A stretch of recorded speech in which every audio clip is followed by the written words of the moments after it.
Un saludo a todos, mi nombre es Lucio Javier Baños López y en esta ocasión desarrollaré una temática relacionada con los activos extraordinarios y en esta ocasión me refiero a la base legal.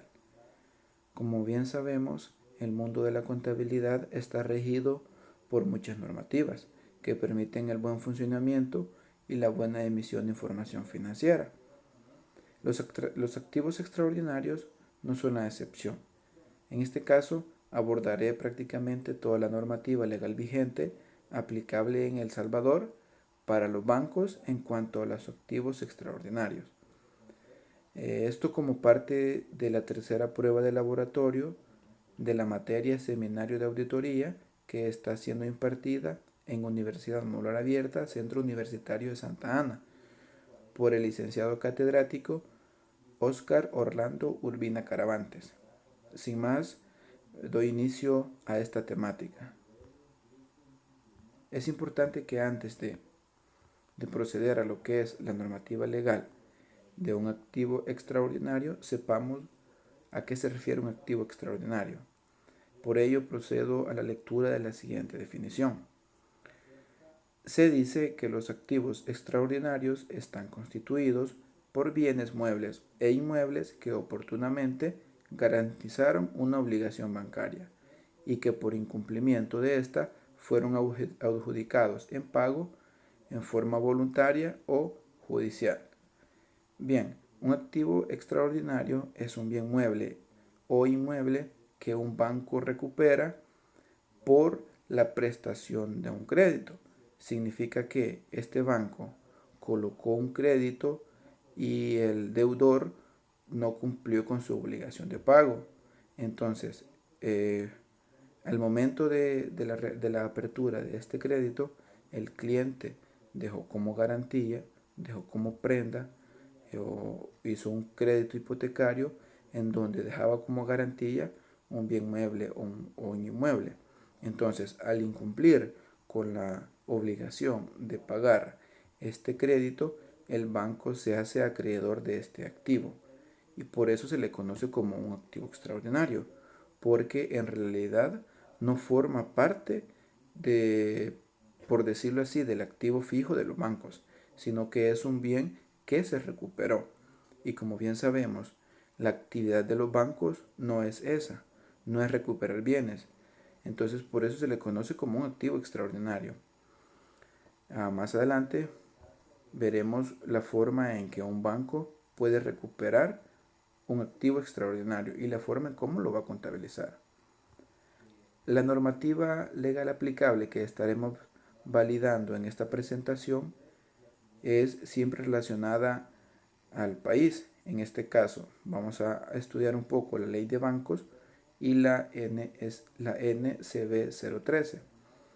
La ley de bancos prácticamente toca los siguientes puntos: los casos de adquisición y los plazos que tiene un banco para liquidar estos activos extraordinarios. En cambio, la NSB 013, que es una norma de contabilización bancaria emitida por la Superintendencia del Sistema Financiero de El Salvador, solamente verificará cómo un banco está obligado a registrar un activo extraordinario, ya sea al momento de su adquisición o al momento de su venta, que sería la parte en donde el banco ya se desliga de ese activo extraordinario. Bien, iniciamos con la ley de bancos y nos muestra una serie de conceptos en donde nos explica cómo un banco puede adquirir un activo extraordinario.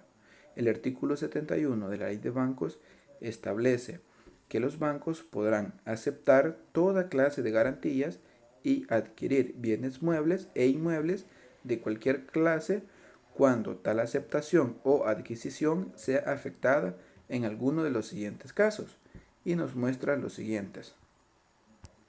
Como garantía complementaria, a falta de otra mejor, cuando fuere indispensable asegurar el pago de créditos a su favor, resultantes de operaciones legítimas efectuadas con anterioridad.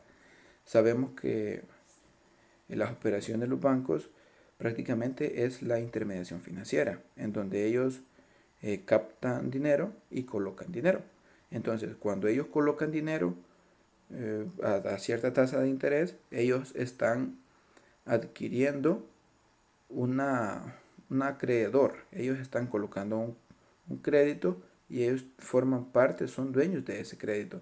Entonces, cuando el deudor incumple en esa obligación, ellos pueden tomar esa garantía como forma de pago y es lo que pasa a formar un activo extraordinario dentro del banco.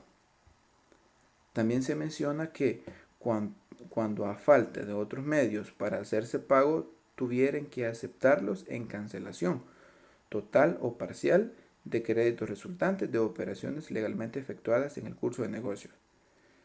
Se menciona que si el crédito, por ejemplo, que ha emitido el banco es de $100,000, pero la garantía no logra cubrir el monto total de ese crédito, solo va a formar parte o va a pagarse prácticamente cierto porcentaje. Entonces, la obligación no queda totalmente saldada. Entonces, debe seguir con los procesos de recuperación de crédito del banco. C. Cuando tuvieran que comprarlos para hacer efectivos créditos a su favor o bien para la seguridad de sus derechos como acreedor. Esto es cuando una persona llega a un banco, solicita un crédito para comprar, por ejemplo, una vivienda. Entonces, en este figura lo que es un crédito hipotecario. Se le emite el crédito a la persona, pero a cambio queda como garantía la casa, en este caso, que compró el acreedor del crédito. Entonces, por eso se menciona que en este caso tiene que comprarlos. Por ejemplo, podríamos mencionar un caso de estos, el Fondo Social para la Vivienda. El Fondo Social para la Vivienda financia las viviendas, las compra, pero el deudor tiene que pagárselos al Fondo Social. Literal D. Cuando les fueren adjudicados en virtud de acción judicial promovida contra sus deudores. Significa que un banco, cuando emite créditos y ya agotó todas las instancias de cobro de tal crédito, porque el acreedor ha incumplido, el banco puede hacer un proceso judicial en donde solicita por medio de un juez el reintegro de la obligación que el acreedor tiene con él. Pero si el acreedor no puede, entonces se hace de manera judicial y es donde pasa a ser el bien parte del banco de manera judicial. Aparte de la forma que se pueden adquirir los activos extraordinarios, la ley de bancos menciona en su artículo 32 el plazo en que el banco tiene que deshacerse de los activos extraordinarios que ha recuperado producto de la liquidación de deuda de los deudores. Y menciona que los activos extraordinarios que adquieran los bancos conforme a lo dispuesto en el artículo precedente que estábamos mencionando anteriormente, deberán ser liquidados por el banco dentro de un plazo de 5 años a contar de la fecha de su adquisición, debiendo provisionarlos como pérdida en su contabilidad durante los primeros 4 años mediante provisiones mensuales uniformes. Significa que si el banco recupera un activo extraordinario, solo podrá tenerlo dentro de su contabilidad durante un plazo de 5 años. Pasados los 5 años o antes de los 5 años, el banco lo que tiene que hacer es, primero, venderlos. También los puede trasladar a su activo fijo o los puede destruir, menciona la ley de bancos. Vamos a ver más adelante, bueno, ahorita este tipo de formas que tiene el banco para liquidarlos.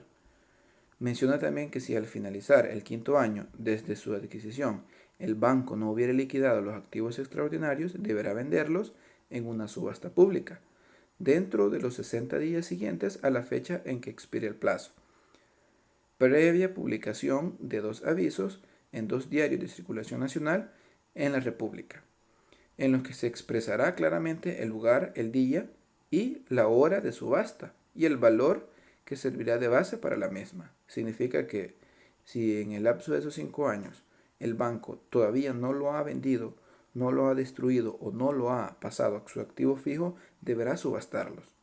Y bajo las especificaciones que el mismo artículo 72 así lo establece. Ahora bien, conoceremos la otra normativa legal vigente en el país que trata sobre cómo un banco debe contabilizar un activo extraordinario. Y es por eso que vamos a mencionar las normas de contabilización bancaria relacionadas al cumplimiento del registro contable de los activos extraordinarios. Recordemos que las normas de contabilización bancaria las emite la Superintendencia del Sistema Financiero. Bien, acá se mencionan los casos o cuando un banco va a contabilizar prácticamente los activos extraordinarios.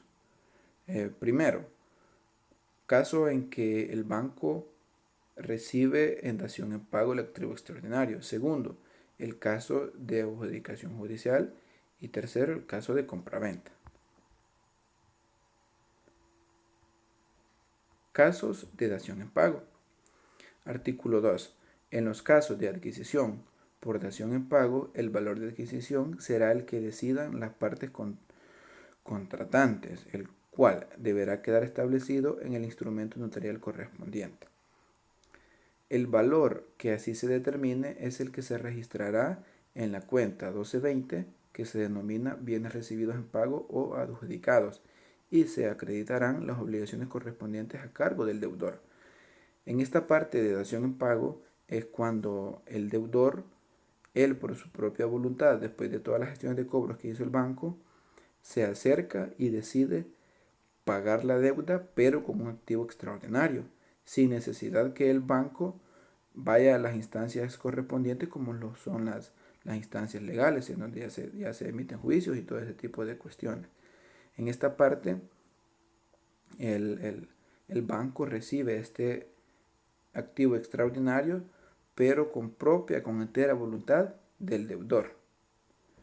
En el siguiente caso, que es el de adjudicación judicial, en estos casos la adjudicación judicial, el valor del activo extraordinario será el total de la deuda registrada en las cuentas de activo, entendida esta por la suma del saldo de capital, intereses registrados en cuentas de activos, costos procesales, más los impuestos, derechos y honorarios profesionales necesarios para adquirir el dominio de los bienes. Este caso ya es cuando el deudor, por fuerza propia, bueno, por voluntad propia, no ha querido ir al banco a cancelar la deuda. Entonces, el banco procede a las instancias judiciales para poder hacerle el cobro a la persona, pero ya por la vía judicial. Y prácticamente las reglas de contabilización establecen lo siguiente. Se menciona que el valor que así se determine es el que se registrará en la cuenta 1220, bienes recibidos en pago o adjudicados, separando en una subcuenta el valor de adjudicación y el otro saldo restante a cargo del deudor, y se acreditarán todas las obligaciones correspondientes a cargo de este. El valor de adquisición se determinará tomando en cuenta la fecha de adjudicación judicial emitida por el juez. Vamos con el siguiente caso, que es el caso de compraventa. El banco podrá hacer efectivo créditos a su favor o para asegurar sus derechos como acreedor. Podrá comprar bienes muebles e inmuebles de cualquier clase. Significa que yo voy al banco, pido un crédito para comprar una casa. El banco lo que hace es comprar esta casa para asegurar que yo le voy a pagar, porque ¿de qué le sirve al banco darme el dinero para que yo vaya a comprar la casa y no le va a quedar ningún tipo de garantía? Entonces el banco compra la casa como tal y le queda en garantía. Y si yo no hago efectivo, si yo no cumplo con mi obligación, entonces el banco podrá quedarse con esa casa. En el caso de compraventa, el valor de adquisición se determinará por la sumatoria del valor pagado al vendedor, más los impuestos, derechos y gastos notariales para adquirir el dominio de los bienes. El valor que así se determine es el que se registrará en la cuenta 1220 bienes recibidos en pago o adjudicados. Ahora mencionaré las formas en que un banco puede retirar los activos extraordinarios de su contabilidad, y lo puede hacer por las tres causas siguientes. Puede ser por venta, por traslado al activo fijo o por destrucción. Significa que lo que se mencionó anteriormente del lapso de 5 años son estos tres escenarios. El banco tiene que venderlos, trasladarlos al activo fijo o destruirlos. El primero por venta, significa que el banco podrá vender este activo extraordinario al contado o al crédito, que es el financiamiento. Y el artículo 12 establece cuál será la forma de contabilización.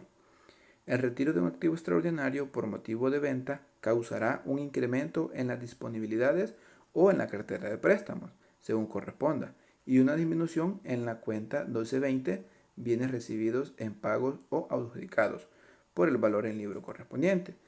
Significa que en un principio nosotros tenemos el activo extraordinario por el lado de los activos en la cuenta 1220, pero si nosotros lo vendemos en el primero al contado, significa que nos va a aumentar el efectivo. Tendríamos que cargar la cuenta de efectivos y abonar la cuenta 1220 para darle de baja. Pero si nosotros vendemos al crédito este bien, tendríamos que cargar una cuenta de producto, perdón, una cuenta que sería de la cartera de préstamos de un activo, que es una cuenta por cobrar préstamos, y abonar la 1220, que son los bienes recibidos en pagos adjudicados, para darle de baja. Segundo caso, traslado al activo fijo. Significa que en este apartado va a ser un traslado de la cuenta 1220, bienes recibidos en pago o adjudicados. Vamos a darle de baja de esa cuenta y vamos a cargar una de bienes inmuebles, que ya prácticamente es parte del activo fijo del banco. Cuando un banco traslade un activo extraordinario al activo fijo, previa autorización de la superintendencia y con base a lo establecido en el artículo 72 de la ley de bancos, se registrará en la cuenta que corresponda por el valor bruto en libros a la fecha del traslado. La provisión que tenga constituida deberá liberarse según lo establecido en el artículo anterior. Y número 3, destrucción del activo extraordinario. Si nosotros no quisiéramos venderlo, no quisiéramos trasladarlo al activo fijo, nosotros tendríamos que destruirlo. Y el artículo 14 de la NCB 013 menciona que cuando el banco tenga conocimiento de la destrucción de un bien, deberá constituir una provisión igual al 50% de su valor. Si el bien está asegurado, en caso contrario deberá reconocer la pérdida total inmediatamente. Una vez recuperado el seguro, el banco deberá eliminar la provisión, y si tal recuperación fuese de un valor menor que el del valor del libro, deberá reconocer una pérdida correspondiente en caso contrario a la utilidad. Significa que como nosotros no vamos a venderlo, nosotros no vamos a percibir un ingreso. Por ende, si vamos a destruirlo, tendríamos que cargar un gasto porque vamos a destruirlo, o una pérdida, perdón, y vamos a abonar la cuenta 1220, que es donde está resguardado el activo extraordinario. Bien, esto ha sido todo por hoy. Espero haberme dado a entender con respecto a este tema y los invito a que estemos pendientes de toda la legislación del país que sale en cuanto a la contabilidad y en cuanto a temas importantes para los licenciados en Contaduría Pública. Saludos.